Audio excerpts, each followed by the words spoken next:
नमस्कार, स्वागत है आपका वंदे मातरम न्यूज पर। आपके साथ मैं हूं शारदा यादव। खबरों की ओर आगे बढ़ने से पहले नजर डालते हैं आज की सुर्खियों पर। महापौर संजू देवी ने नगर निगम का पहला बजट किया पेश।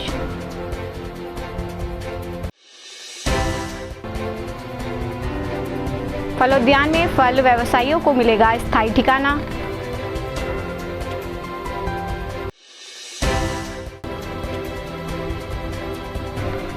अमरैयापारा में नाली निर्माण अधूरा, लोग हो रहे हलाकान।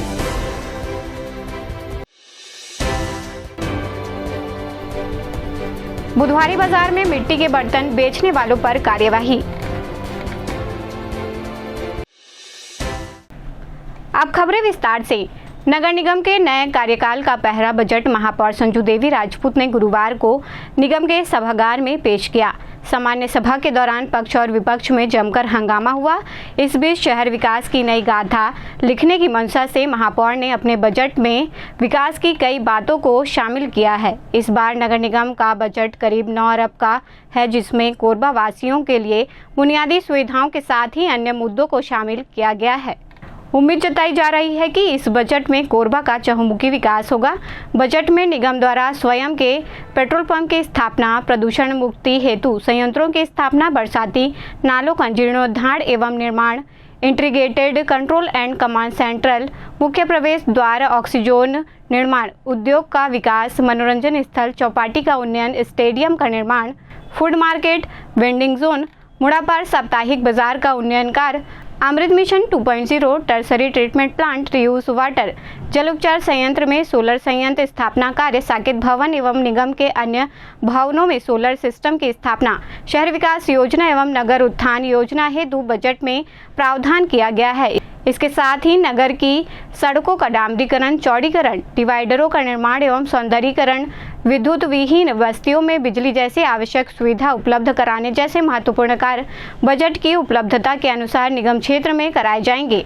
लेना चाहूंगी कि नगर निगम कोरबा अपने मूल कर्तव्यों को निर्वहन के साथ साथ शासन की जन कल्याणकारी योजनाओं का लाभ आम जनता तक पहुंचाने की दिशा में निरंतर कार्य करेगा। जन समस्याओं का निराकरण एवं मूलभूत सुविधाओं की बेहतरी हमारी सर्व प्राथमिकता होगी। शहर के सर्वांगीण विकास के साथ साथ सभी 67 वार्डों में वहां के नागरिकों की इच्छा व मांग के अनुरूप विकास कार्य हो, इस पर विशेष फोकस रखा जाएगा। इन्हीं मूल भावनाओं के साथ निगम के वर्ष 2025-26 के बजट प्रस्ताव में शेष रुपये 3,89,48,24,000 रुपये, अनुमानित आय रुपये 5,30,94,00,000 रुपये, 9,20,42,24,000 रुपये की आय तथा 8,97,99,50,000 रुपये के व्यय अनुमान के साथ नगर पालिक निगम सेवाओं, नागरिक सुविधाओं और विकास कार्यों की मदों में विवरण अनुसार राशि प्रस्तावित की गई है। पुस्तकालय के लिए बजट में कोई बात आई नहीं है और इस चीज को ध्यान आकर्षण करने की आवश्यकता है, क्योंकि अगर विद्यार्थी पढ़ेगा तो बढ़ेगा। तो हमारे क्षेत्र का जो पुस्तकालय है वो इस प्रकार से होना चाहिए कि जो दूसरे शहर के जो लोग हों वो देख के गर्व करें कि हमारा पुस्तकालय, शहर का पुस्तकालय, निगम का पुस्तकालय। हमारे कोरबा के जनता का मूलभूत सुविधाएं और बहुत सारी ऐसी जो यहाँ पे पिछले 10 वर्ष से काम नहीं हुआ, जो भवन जर्जर हो चुके हैं, उद्यानों का हालत आप लोग ने देखा होगा, लाइट का व्यवस्था देखिए, यानी बहुत सारी ऐसी चीज़ें हैं जो हमारी जनता को देखते हुए ये बजट हम लोगों ने लाया है। कितने का बजट था, कितने एजेंडा थे? ये बजट 8 अरब 97 करोड़ की बजट है। क्या क्या प्रमुख बातें कुछ अगर बता पाएं? बहुत सारी है, जो भी था, जैसे कि तालाब हैं उनके जीर्णोद्धार के लिए है, गार्डन बड़ी बड़ी आप लोगों ने देखा होगा, इतनी सारी यहाँ पे गार्डन है जो कि जर्जर हो चुके हैं, उनकी पूरी मरम्मत होनी है। कई जगह सामुदायिक भवन बनवाने हैं, स्ट्रीट लाइट वगैरह हैं, पानी की व्यवस्था है, यानी बहुत सारी ऐसी जो भी है जनता का यहाँ का था वो सारी चीज़ें हमारे बजट में। विपक्षी पार्षदों में से काफी बेस्ट का है, विपक्षी पार्षदों में काफी बेस्ट का है। अब वो उनके पास बचा क्या है आप बताइए ना, वो तो सभी को पता है। अब ये ऊपर ऊपर उन लोग नहीं बोलेंगे तो बेचारे 11 तो बचे हुए हैं, तो वो यही बोल रहे हैं। बाकी हमारे सब जो जनता का यहाँ का था उनका हम लोगों के योजना के तहत जो भी हमारी भी जो थी अपने, वो भी आप लोगों ने देखा होगा कि वो बजट में शामिल है। महापौर जी, सांसद प्रतिनिधि ने हसदेव महोत्सव का एक सुझाव दिया है, उस पर क्या कहना चाहिए? विचार करेंगे। आज के इस पहली सामान्य सभा की बैठक में सत्ता पक्ष के साथ विपक्ष का भी और निर्दलीय पार्षदों का भी बहुत अच्छा सहयोग प्राप्त हुआ और सभी के सहयोग से बहुत महत्वपूर्ण विषयों पर चर्चा हुई। बहुत सारे निवेदन आवेदन किए गए। शहर के विकास के लिए लोगों ने अपने सुझाव दिए, पार्षदों ने। उन सभी का मैं हार्दिक आभार व्यक्त करता हूँ, अभिनंदन करता हूँ।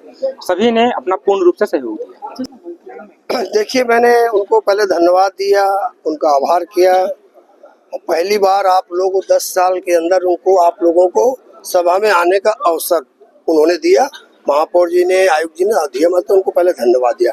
एक्सीडेंटल कहने का मेरा तात्पर्य ये था, कोई बात छिपी नहीं है, कब कैसे बने कैसे, है ना। एक्सीडेंटल एक मुहावरा है, जैसे पेट में दर्द, खिचड़ी पकना, ऊँट के मुंह में जीरा, दैट इज मुहावरा। तो मुहावरे के तल पे मैंने उनको एक्सीडेंटल कहा और मुझे सभापति भी उस चीज को बुरा नहीं माने, लेकिन विपक्ष उसको बहुत बुरा मान रहा था। तकलीफ उनको हो रही थी, उनको बेचारे सभापति जी को कोई तकलीफ नहीं थी। ये एक मुहावरा है।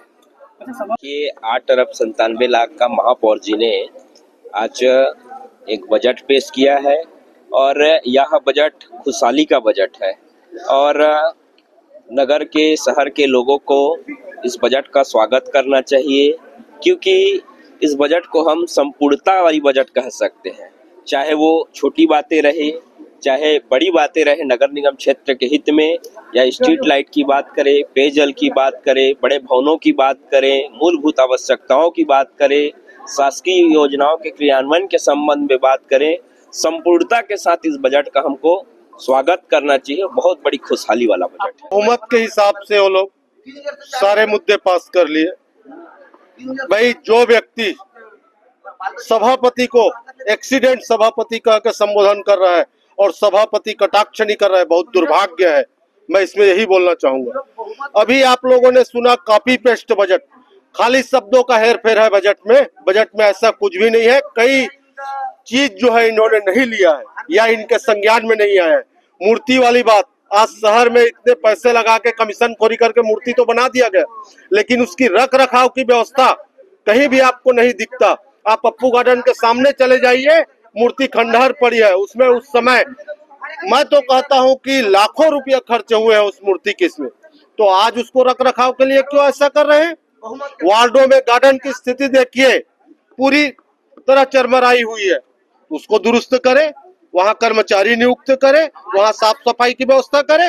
निगम, ये लोग बोलते हैं बजट में क्या प्रावधान ऐसा किया है, खाली शब्दों का हेर फेर है। मैं यही कहना चाहूंगा, ये बजट जनहित का नहीं है। इन्होंने जो बजट पेश किया है वो कॉपी पेस्ट बजट है, राज्य सरकार की बजट है। इस बजट में 18 लाख आवास योजना का जिक्र किया गया है। नगर पालिका निगम क्षेत्र अंतर्गत एक भी आवास अभी तक नहीं बने हैं। साल भर हो गई इनकी सरकार को, इसमें जिक्र है। इस बजट में तेंदु पत्ता संग्रहण को जो राशि दिए हैं उसका नगर पालिका निगम क्षेत्र अंतर्गत में कितने तेंदु पत्ता तोड़ने जाते हैं। इस बजट में 21 कुंटल धान खरीदी करने का 31 रुपया बोनस देने का जिक्र किए गए हैं। यहाँ नगर निगम क्षेत्र में कितने लोग खेती किसानी करते हैं उसको आप देख लीजिए। बाकी औरों की तरह जो हमारे समय में हुआ था, रोड, नाली, बिजली, पानी, सामुदायिक भवन, साफ सफाई, ये सब कॉपी पेस्ट बजट है। और मैं आपको बता देना चाहता हूँ कि इन्होंने अपने घोषणा पत्र में 500 रुपये में सिलेंडर देने का बात कहा, इस बजट में नहीं है। इन्होंने गली गली में घूम के डंका बजाया था कि सरकार कसम खाई है दारू भट्टियां बंद करेंगे, लेकिन उन्होंने दारू भट्टी को बढ़ावा दे रहा है, दारू का रेट कम कर रहे हैं और 67 दुकान खोलने का और अनुमति दे दी गई है। पप्पू गार्डन देखिए, कोरबा का हृदय स्थल में एक तो गार्डन बचा है, वो बच्चे लोगों के लिए मनोरंजन के लिए है। कोई स्विंग करता है, कोई छोटे ट्रेन में बैठते हैं, गार्डन में बैठते हैं, ऑक्सीजन लेते हैं, उसको भी इन्होंने बेच दिया समझिए। चौपाटी को गढ़कलेवा में शिफ्ट करने के बाद अब नगर निगम एक और काम करने की तैयारी में है। इसके लिए सुभाष चौक के समीप फलोद्यान को तैयार किया जा रहा है, जहां फल व्यवसायियों की शिफ्टिंग कराई जानी है। वित्तीय वर्ष 2025-26 की शुरुआत के कुछ दिनों बाद ही फल व्यवसाय से जुड़े लोगों को कोरबा में नई जगह देने की मानसिकता नगर पालिक निगम ने बनाई है। निगम आयुक्त आशुतोष पांडे ने बताया कि अतिक्रमण की समस्या को समाप्त करने और सभी फल कारोबारियों को एक जगह व्यवस्थित करने के लिए नगर निगम काम कर रहा है। जल्द ही इस काम को पूरा कर लिया जाएगा।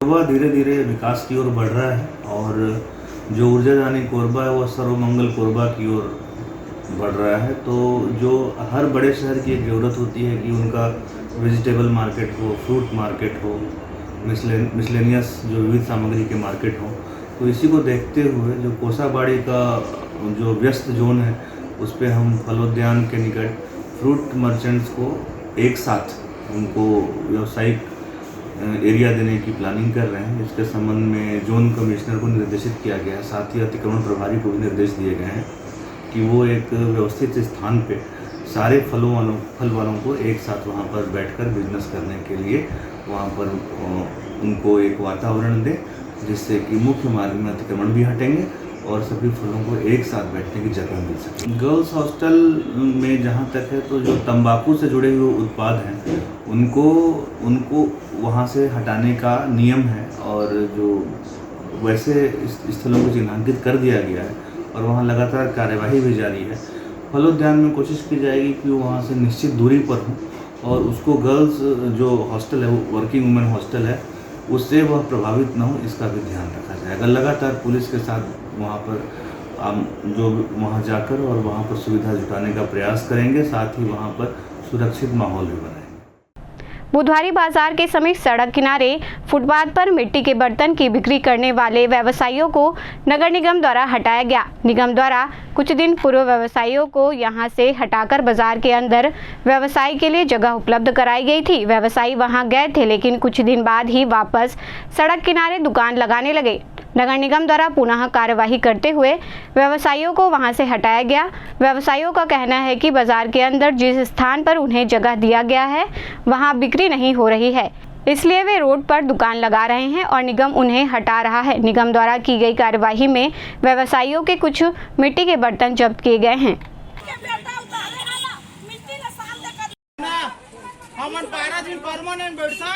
हमन के समझ से अगले कोई बुलाए की जरूरत नहीं है, बलात्कार खाली लड़ाई झगड़ा होता बंद है।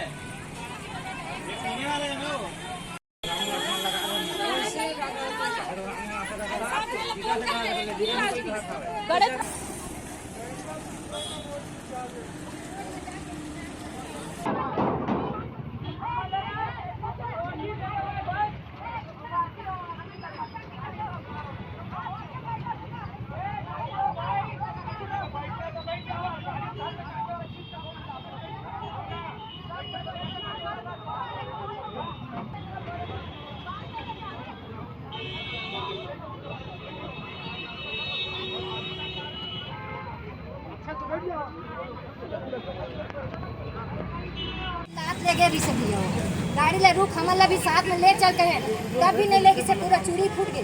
वो तो देखा पूरा चिल्ला गए हाथ वो सब मटकी ले के भैया लगा रहे हैं दुकान में। इधर निगम वाला मन काहे ले भी ये मैंने मत लगावा कहते, रोड किनारे में मत लगाओ कहते, फुटपाथ है मैंने मत लगाओ कहते, अंदर लगाओ कहते, अंदर में बिक्री बट्टा नहीं होते और सबके मटकी ले गए पकड़ के। अब ये हमन बोले कि हमन ला भी साथ में ले चला करके तो रोकिस नहीं गाड़ी ला, रोके तो ये हाथ वाथ तो छिला गए हटा दी से पूरा खींचत लेके से गाड़ी ले खींचत। अभी अंदर नहीं बिका देखा तो कैसे अपन जीवन यापन करा था? तो बिकते नहीं है तो का बताऊं भैया, कुछ मिलते च नहीं है, 1 रुपया मिल धंधा दे हमारा फुटपाथ में लगा था भैया तो मेरे हो जाते कभी कमाई, और नहीं तो हमारा रोजगार दे। हमने में बहुत दिन के बैठा था, कम से कम 30-35 साल हो गए हमारा बैठा।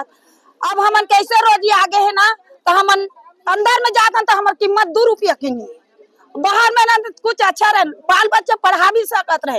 अंदर में 200 नहीं बेचा था, वो डेट में हम बच्चा पढ़ाई के हम पेट जीवन करी के अभी माटी खरीदबो के भूसी खरीदबो, हम कैसे जीवो तेला हम लोग बता दी निगम वाला। कोने बैठे हो, कहाँ में भेजा तुम? हम बाहर बैठे रहे, अभी अंदर भेजा थे। हाँ तो हमार मांगे वो अंदर हमन जगह दो, जितना बैठे रहे हमन अभी तक जाने। हाँ बाहर में हमारा दुकान चाहिए, अंदर में नहीं चाहिए।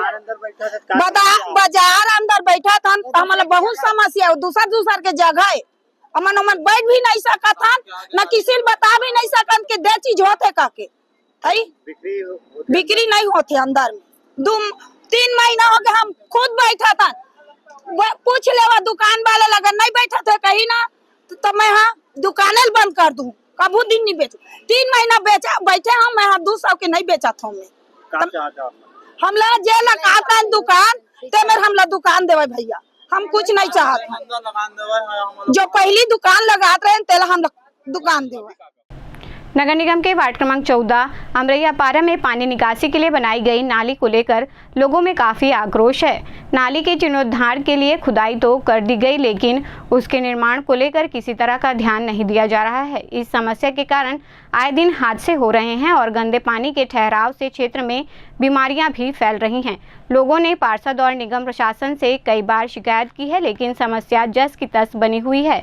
आम जनता के हित में क्षेत्र के जनप्रतिनिधियों और निगम प्रशासन को इस दिशा में ध्यान देने की जरूरत है, ताकि उनकी समस्याओं का समाधान हो सके।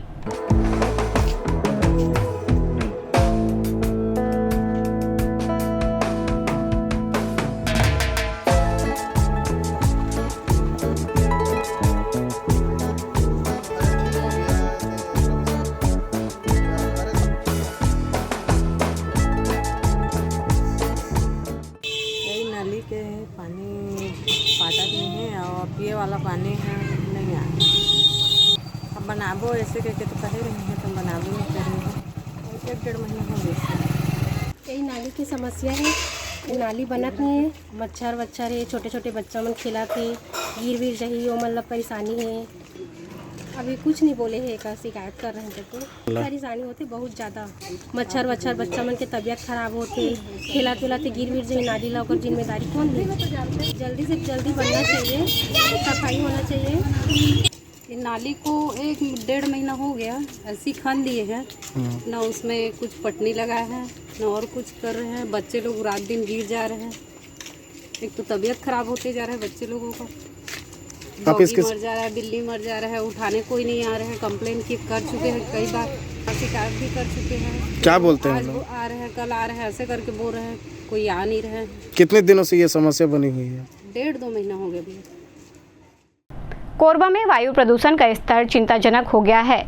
पॉल्यूशन कंट्रोल बोर्ड की कोरबा में लगी मशीनों के जरिए वायु गुणवत्ता का जो स्तर मापा गया है वो बेहद गंभीर है। दीपका गेवरा के कोयलांचल क्षेत्र में एयर क्वालिटी इंडेक्स 85 से 109 के बीच में दर्ज हुई है। विभाग का कहना है कि औसत गणना में सब कुछ ठीक है। इसमें PM10 की मात्रा घातक स्तर पर है, जो आम लोगों के स्वास्थ्य के लिए बेहद हानिकारक है। हवा की गुणवत्ता खराब होने से इसका सीधा असर लोगों के सेहत पर पड़ा है।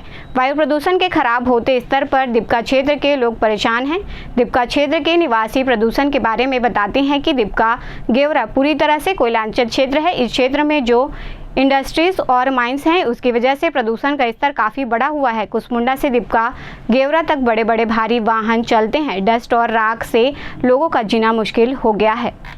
पर्यावरण दूषित होने का कई सारा कारण है। इसमें वायु में जो मेन जो डस्ट होना और वाहन से जो निकलता हुआ धुआं जो है और जो गैसेस हैं जो वो सब की वजह से ही प्रदूषण हो रहा है, जिसमें सांस लेने में और काफ़ी चीज़ों वृक्ष और अपना पक्षियों के लिए भी काफ़ी प्रॉब्लम होता है और इस वजह से काफ़ी मतलब नेचर के लिए भी नुकसान है और लोगों के लिए भी नुकसान है। क्या लगता है क्या होना चाहिए, किसका कारण, इसका कारण किसको मानता है?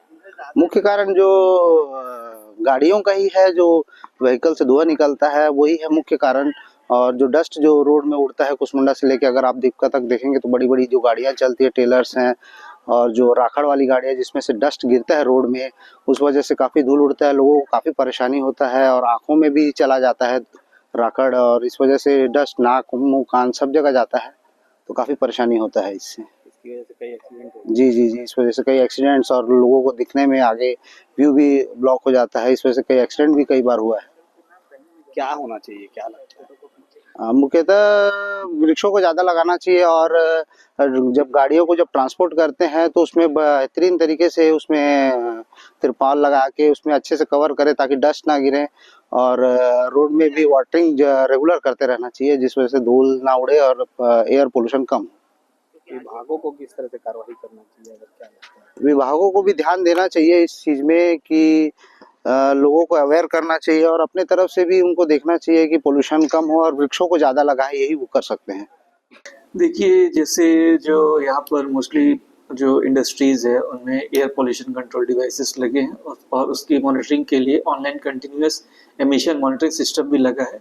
इसके अलावा परिवेशी वायु गुणवत्ता की मॉनिटरिंग के लिए उद्योगों में और बोर्ड की तरफ से भी CAQMS लगाए गए हैं और CAQMS से जो परिणाम प्राप्त हो रहे हैं अभी वर्तमान आज की स्थिति में एयर क्वालिटी इंडेक्स ऑफिस क्षेत्र का 84 और गेवरा क्षेत्र का 109 के आसपास है।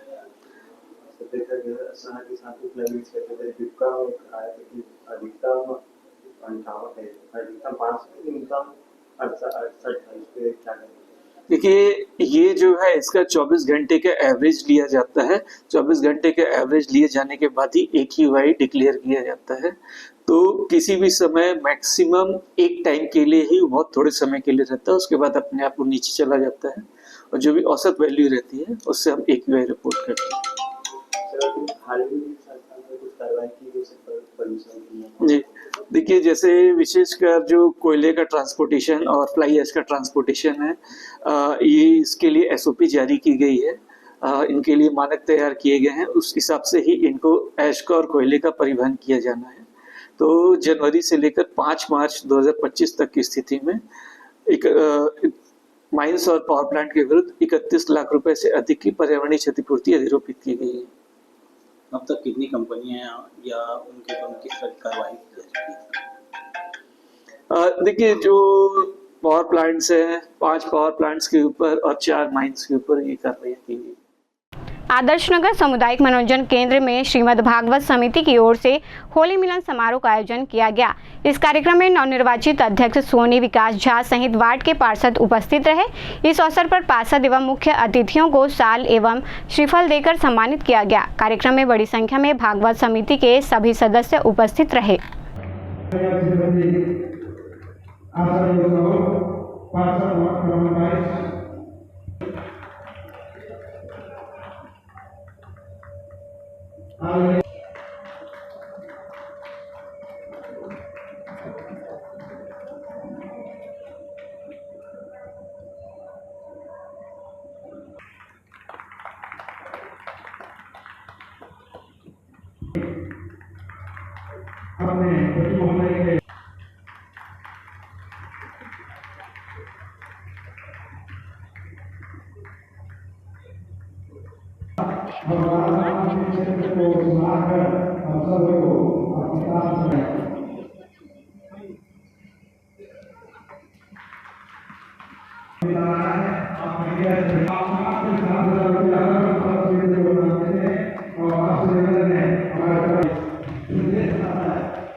और बड़ी विनम्रतापूर्वक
परसाभाटा यादव मोहल्ला के 5 बच्चे नहर में नहाने गए थे, जिसमें से एक बच्चा लापता है। 4 घंटे बीतने के बाद भी बच्चे का पता नहीं चल सका।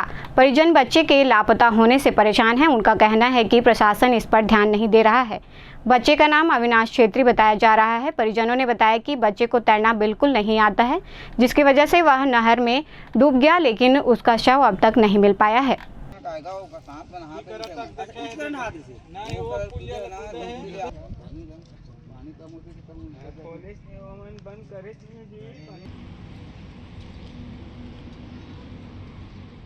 ये पता चले है कि मतलब बच्चा नहात रही तो कूदे है तो डूब गए हैं, बोला जबकि तैरे नहीं है। 2-3 लड़का अपन ओकर घरे करे के दोस्त के संग मन है। अभी पता साजी चला थे धनी खोजबीन धन का चला थे का खोजबीन कुछ नहीं है, FIR लिखे हैं, बस बोलते हैं 24 घंटा बाद ये पता चलेगा पानी कम होगा। तो पानी तो कोई कम ही नहीं करा रहे हैं। अभी कितना टाइम हो गया कर बैठे हवा? मैं यहाँ 10:30 बजे से बैठे हूँ। जो बच्चा है ओकर कौन आप? मैं ओकर पिताजी। का चाहा था, कहाँ होना चाहिए? मैं तो बोला था मोर बच्चा मिलना चाहिए अभी। हेलो तुरंत कितना टाइम हो गया बैठे हैं कर? अब 4 घंटा हो गए मतलब बैठे। ये होना चाहिए कि बच्चा मिल जाए। घर परिवार वाला मन भी इंतजार में हवा कि बच्चा मिले करके। शासन वाला भी कोई देखी के फिर ओकर बाद में देख के चल दी। कोई साधन भी नहीं करी, ना कोई चेक उक भी नहीं करी। कितना टाइम हो गया अभी तक? 4 घंटा हो गए। का कहे है वो? खाली FIR दर्ज करीन है, तकर बाद में मिल जाएगा। ऐसे कहीं से पानी बंद करवाए हैं तो पानी तो खोल के रखे हैं, पानी कहाँ बंद हुआ है। अब वक्त हो चला है हमारे खास और ज्ञानवर्धक कार्यक्रम पूछो तो जाने का। यह आम जनता से जुड़ने का हमारा प्रयास है, जिसमें हर क्षेत्र से सवाल पूछे जाएंगे और सही जवाब देने वालों को दिया जाएगा आकर्षक उपहार।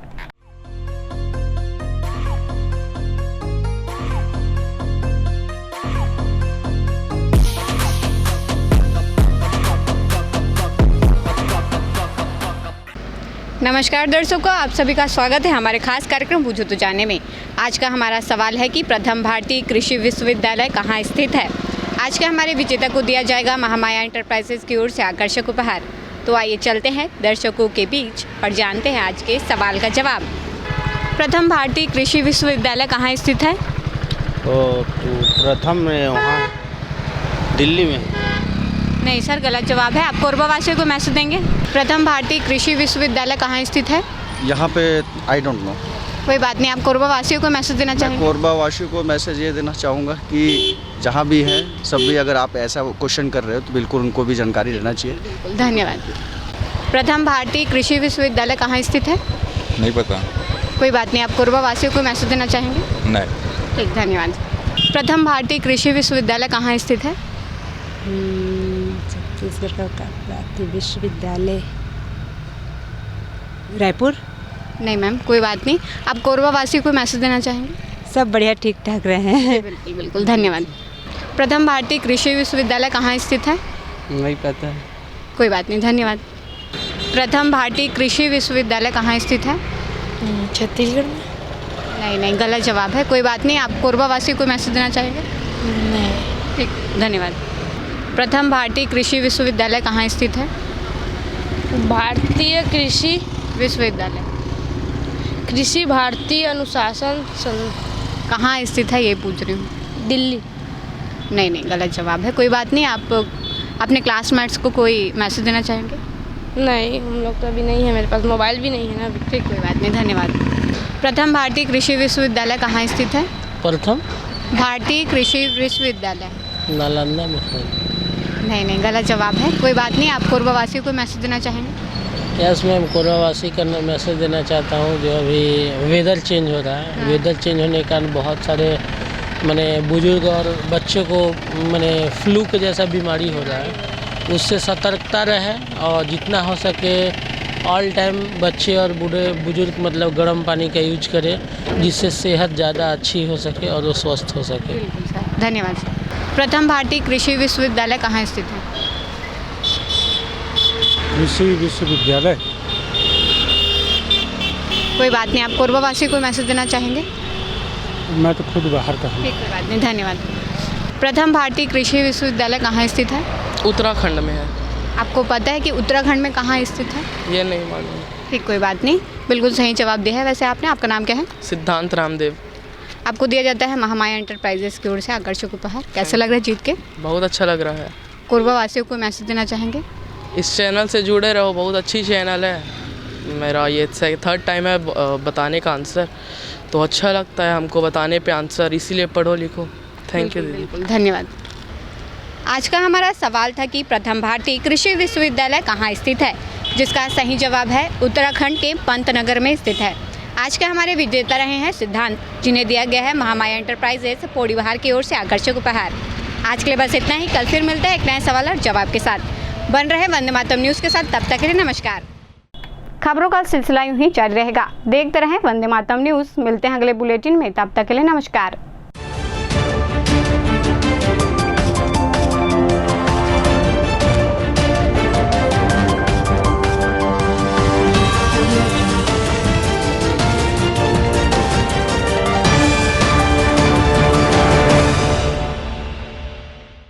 पंजवानी डेंटल केयर दंत चिकित्सालय,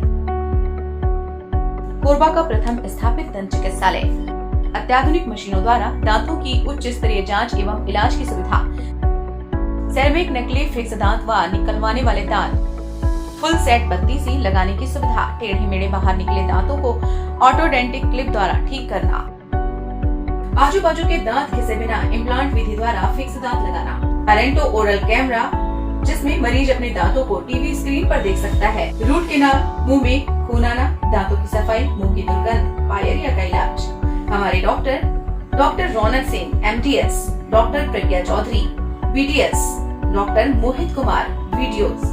छत्तीसगढ़ विद्युत मंडल CSEB के कर्मचारी हेतु कैशलेस इलाज की सुविधा। हमारा पता Panjwani dental care, Lakshmi store के सामने। Siddhi Vinayak hospital, a unit of orthopaedic surgery and trauma management. अब हड्डियों से संबंधित रोगों के उपचार के लिए कहीं और जाने की जरूरत नहीं। जटिल एवं असाध्य रोगों का सफल इलाज अब आपके अपने शहर में।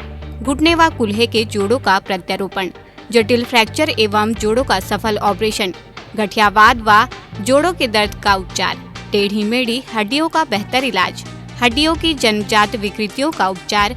इसके अलावा OPD 1-2 की सुविधा, modern pathology lab, private semi private general ward की सुविधा, modern digital X ray, ECG, ICU, ventilator की सुविधा, pharmacy, OT team, waiting area, 24 घंटे एम्बुलेंस एवं आपातकालीन सुविधाएं उपलब्ध। हमारा पता Siddhi Vinayak hospital, doctor Shadalnath, plot number 52, bluebird school के पीछे, कोसाबारी, कोरबा। इसके अलावा अब हमारा नया संस्थान सिद्धि विनायक प्राथमिक एवं ट्रामा सेंटर, उर्गा। इस केंद्र में फार्मेसी, एक्सरे, पैथोलॉजी व आपातकालीन चिकित्सा सुविधा उपलब्ध है। तो संपर्क करें। मोबाइल नंबर 9993000683, 9109488443, कोरबा के लिए 8120195179, उर्गा के लिए।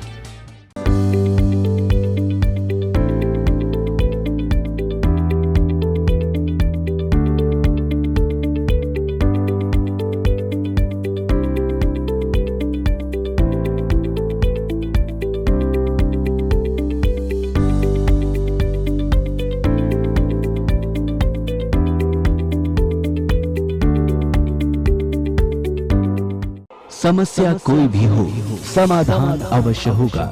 एक सलाह आपकी तकदीर बदल सकती है।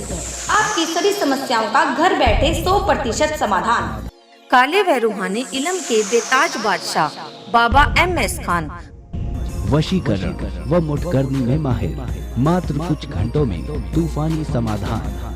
विज्ञापन तो एक बहाना है, हमें तो आपको दुखों से बचाना है, जैसे मनचाहा प्यार, मनचाही शादी, प्रेम विवाह, नौकरी में तरक्की, कारोबार में तरक्की, गृह कलेश, घर में बरकत न होना, सास बहू में अनबन, पति पत्नी में अनबन, सौतन व दुश्मन से छुटकारा, बीमारी में दवा का न लगना, संतान प्राप्ति, जमीन जायदाद या कोर्ट कचहरी का विवाद, पढ़ाई में मन न लगना, फिल्मों व मॉडलिंग में प्रवेश किया कराया, ऊपरी बाधा, चोट खाए प्रेमी प्रेमिका अवश्य फोन करें। वशीकरण में मुक्त करने के सुपर स्पेशलिस्ट बाबा MS खान। मोबाइल 9573127418।